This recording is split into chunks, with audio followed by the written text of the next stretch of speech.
ඉතින් ඔයාලට කොහොමද? ඔයාලා හැමෝම පරිස්සමෙන් සතුටින් ඇති කියලා හිතනවා.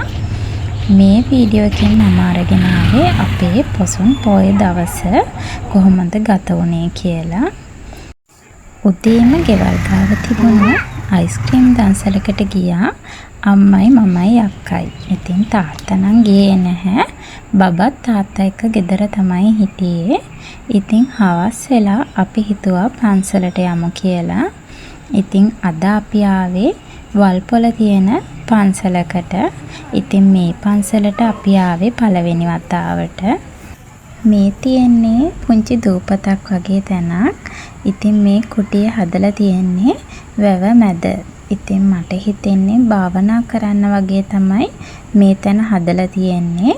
ගම් අතර කාලෙට නම් මෙතනට එන්න බෑ. මොකද යට වෙනවා වගේ තමයි තිබුණේ.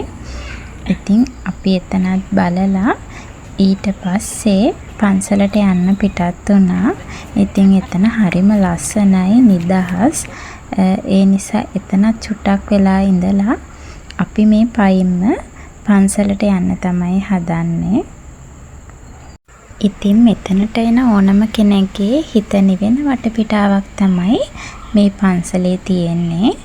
පේනවා නේද වටේටම ලස්සනට වැව තියෙනවා.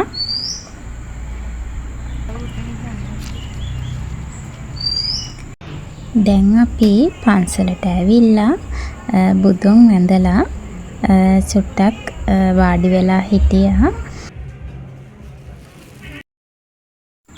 ඔන්න ඉතින් ලස්සන මල් ගහකුත් තිබුණා.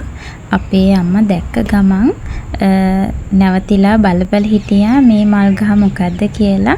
ඔන්න ඉතින් දන්න කෙනෙක් කියන්නකෝ බලන්නේ මේ මල් වර්ගය මොකද්ද කියලා. ඔයාලා අහලා තියෙනවද වල්පොල පෙරහැර ගැන? ඉතින් ඒ පෙරහැර පටන් ගන්නෙ මෙන්න මේ පන්සලෙන් තමයි.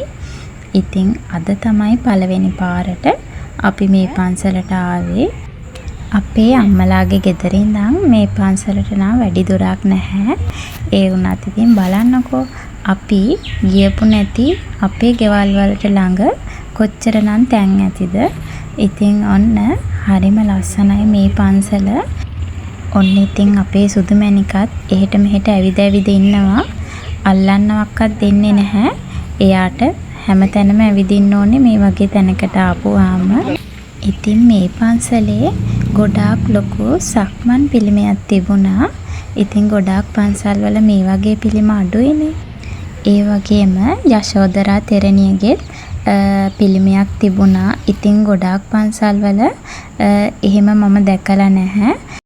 තව තිබුණා සිදුහත් කුමාරයාගේ පිළිමයක්. ඉතින් මේ පන්සලේ මම දැකපු විශේෂම දේ තමයි ඒ සාදු කියනවා සාදුට.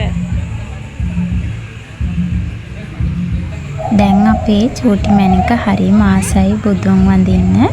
ඉතින් එයාට තේරෙනවා එයා බුදු පිළිමයක් දැක්ක ගමන් වඳිනවා. ඉතින් අපි ටිකක් වෙලා ඉඳලා ගෙදර එන්න පිටත් වුණා.